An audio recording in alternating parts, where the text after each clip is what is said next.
Welcome to the Association 4.0 podcast, your association's no-fluff playbook to navigating and thriving in Industry 4.0 or the digital marketplace. Each week, we bring expert insights to help you and your association stay ahead of the curve. Hello, my name is Kevin Martledge. I'm a senior consultant at orgSource and your host for today's Association 4.0 podcast. Our guests today are Beth Taylor and Randy Wilson from the Precast Prestressed Concrete Institute, PCI, in Chicago, Illinois. Beth is the Chief Financial and Administrative Officer, and Randy is the Director of Architectural Precast Systems for PCI. Over the past 3 years, orgSource has been working with PCI and the leadership team on numerous projects, but specifically helping the team and staff clearly identify and enhance the culture of the organization. This project has impacted the overall PCI culture in numerous ways, but specifically, it allowed the team to clearly define key business culture traits that they felt were important. Once identified, the leadership team developed definition around those key traits, rolled out the definition to the team, and continued to support the understanding through numerous all-staff workshops, continued visibility, and the creation of a PCI culture DNA document. We'll dive into that project a bit today on the podcast, but specifically, I'd like to get the insight and thoughts from two people I highly respect regarding not only their careers and impact they're making within their organization, but also for their insight and thoughts regarding a supportive work culture. It's a pleasure to have Beth and Randy join us today, and I'd like to thank you both for being here. Appreciate your time. So my first question is for you, Beth. As the Chief Financial Administrative Officer for PCI, why is a good business culture so important to you personally? Well, in my role, I oversee several departments that interact with other departments within the organization throughout the week, throughout the day.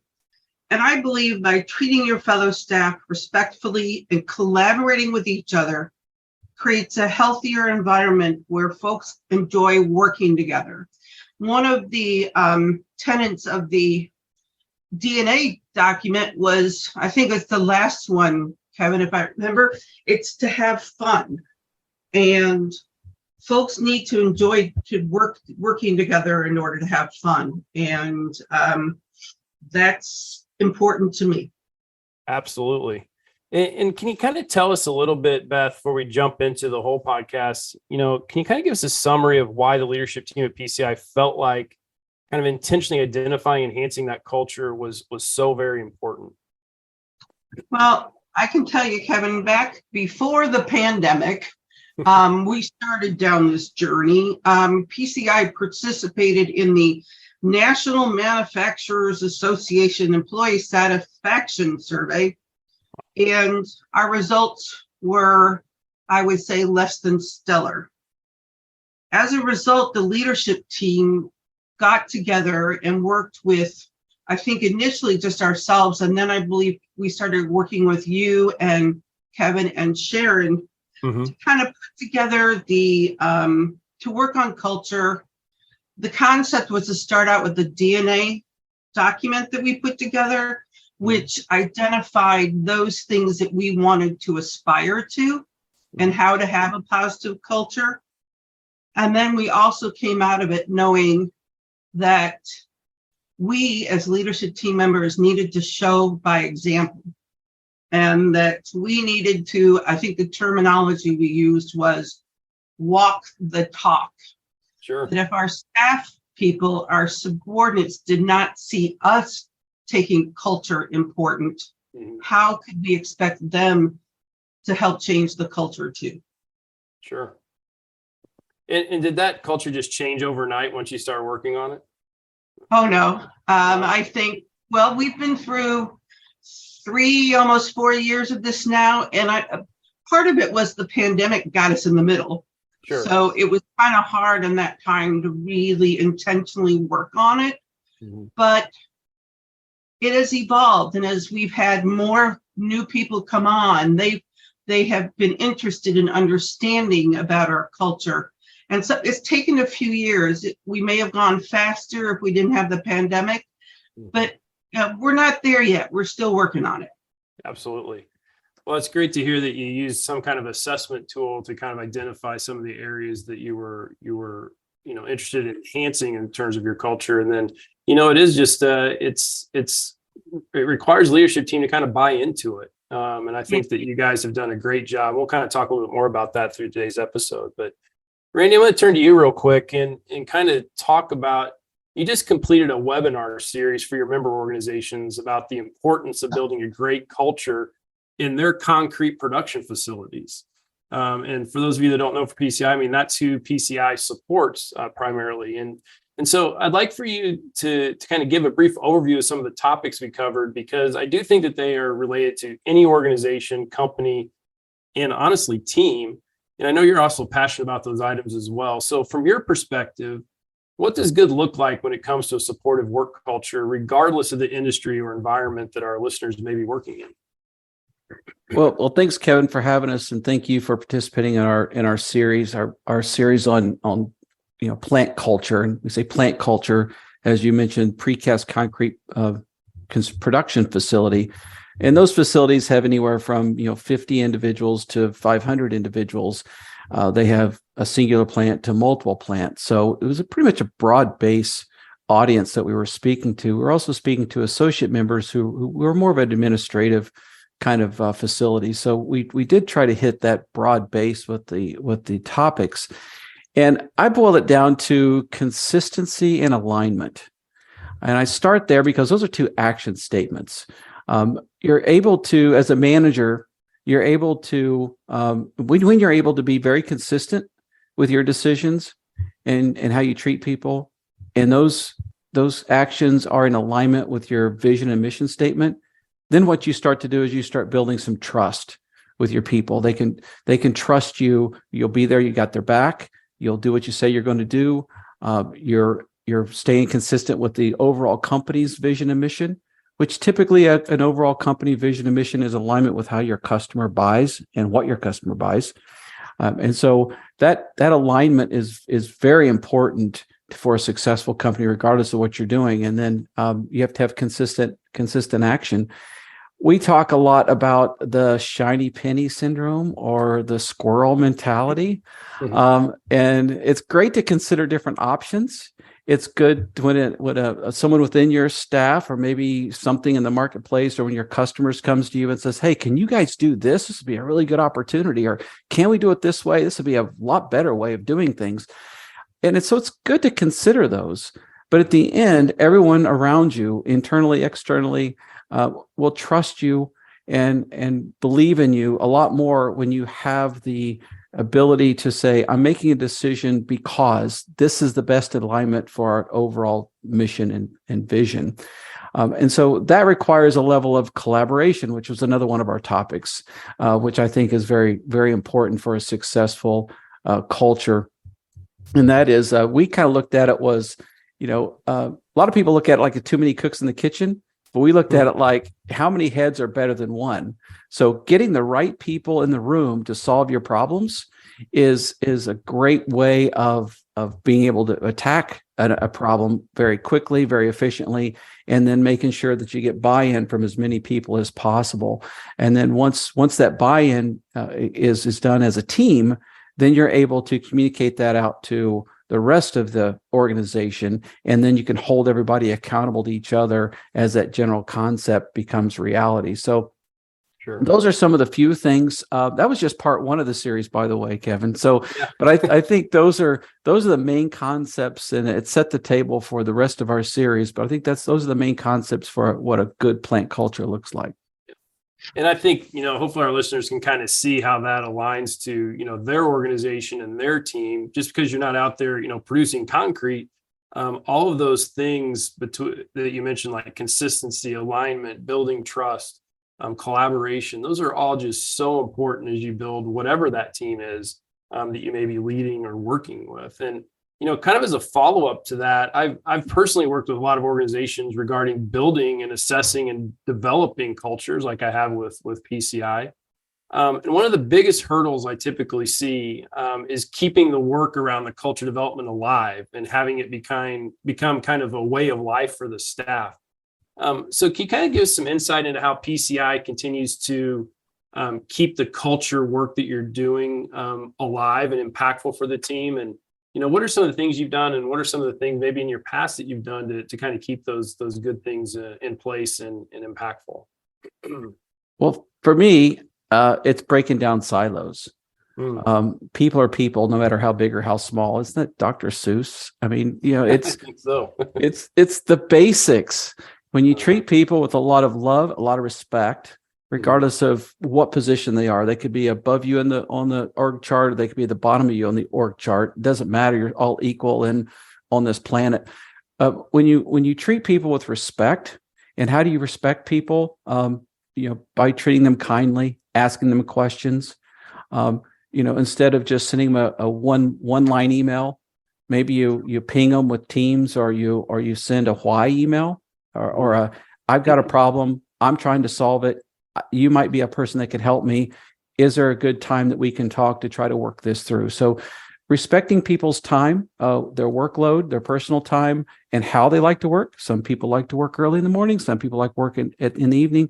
Adapting yourself a little bit to them is the first step that I try to implement, trying to break down those silos so that people can see that we are working together. We are being consistent. We are trying to do the best we can for our organization and for our customers. So I think we're doing a good job of that at PCI, or a better job of that at PCI, because we do have silos. We do have engineers who think black, white, finite, that's the way it works.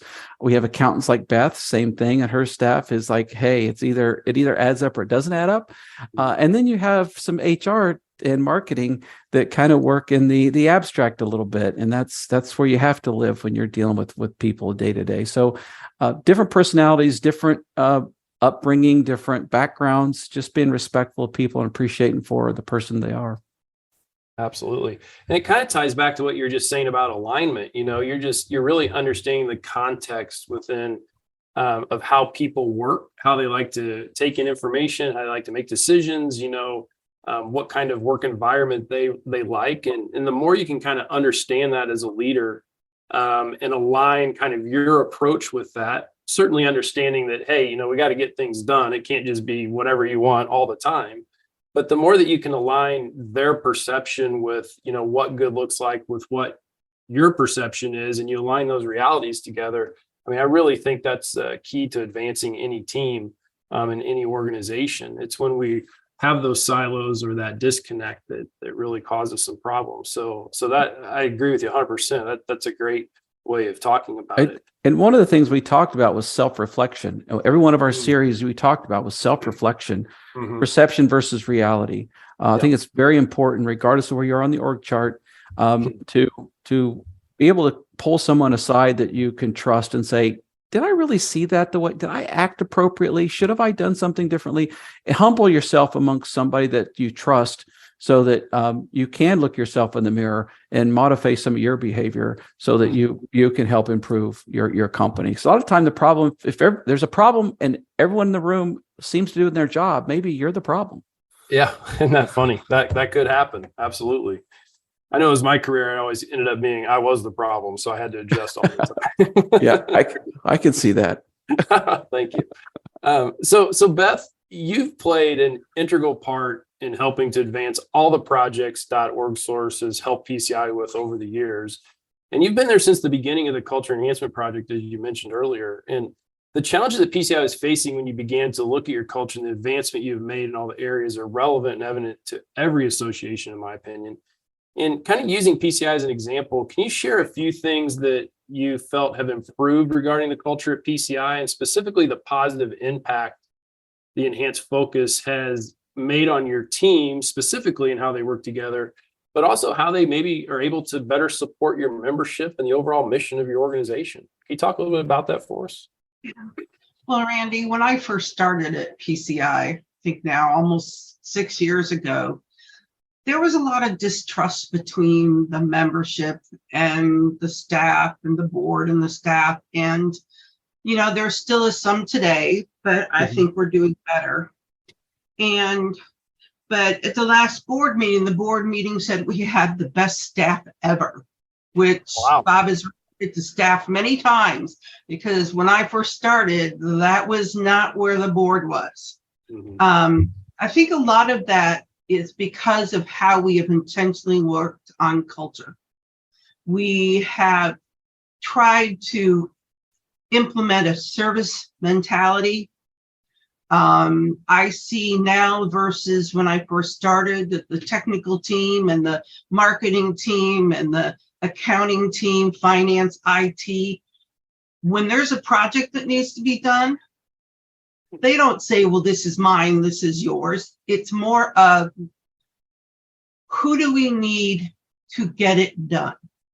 Absolutely. Within the staff, who has those skills to do it? So I think that is a lot about the collaboration versus we still, as Randy said, we still have silos and every organization does. But I do see today our folks collaborating more, working together more to solve a problem for the members. And I think that that has really helped to make the board trust us more. And our members realize that we're trying to do the best we can to deliver on all the things they want. Because, you know, in associations, it's hard for us to stop doing anything, but it's easy for us to add something. Sure. And so now I see most of our folks having what I would call a can-do-it attitude. Mhm. And one of the other things we've done under Bob's leadership, and Randy can attest to this, is some of the what I would call middle management staff have started to get assignments to work with committees, and that assists them in helping to understand what our member needs are versus the leadership team dictating to them and them not being able to comprehend it. So we're making efforts to give more staff exposure to our members and to show them that we trust them to be able to deliver. Absolutely. And I can tell you from working with the PCI team for, going on 4 years now, I guess, you guys have some of the best people ever. And it's so great to see that board is recognizing all the great work. I'm sure they always have, but, you know, to specifically say something like that, that's kudos to you guys and the leadership team for continuing to focus on this and to help make that impact at that level. So that's just fantastic. And, you know, you mentioned a couple things there, but, you know, are there other specific kind of focus areas that you are kind of honed in on as a leadership team to kind of impact over the next, say, 6 to 12 months to continue to advance the culture? Now that we're post-pandemic, I believe, we're working more on things like intentional communication. The hardest one is holding each other accountable. Sure. And we need to do that. Nobody wants to be a bad guy or seen as one. So it is how you communicate the accountability so that they learn to do better. But those are the things that we're really working on now. What we've done under the leadership team and with your help, Kevin, is created what we call, well, they call it the Culture Club, but I think that's just because of what that sounds like. But we have intentionally made the decision that it isn't going to be leadership team members that need to own and move this culture forward. Wow. So we have on that committee no leadership team members, only middle and lower staff people who will give us ideas on how they see we can better the culture in the organization. So it's not top down, it's everyone in participation. Yeah, that's awesome. And as being somebody that's kind of worked with that team, I think that was a huge step, you know, to really make this impact and all this great work you're doing, kind of make it real to everybody. And they've come up with some great ideas. Maybe we can cover that in another podcast. But and I can tell you, Kevin, sometimes it's hard for us in senior leadership to give up that control. Sure. But I think giving up that control, we have really shown our staff that we have a trust and a belief in them that they can assist us with making PCI a better organization to work for. Absolutely. And the key being that trust, you know, you're building trust on both levels. So that's great. So kudos to you guys. I think that's the work you've been doing there is fantastic. Thank you for listening to today's episode of the Association 4.0 podcast. We look forward to continuing our discussion with Beth Taylor and Randy Wilson about the importance of culture and its impact on your team. So please be sure to check out the next episode in part 2 of our discussion.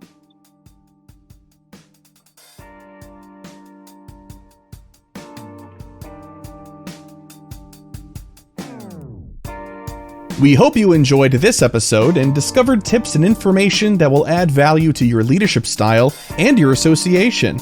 orgSource specializes in positioning teams for success with solutions for technology, strategy, and marketing.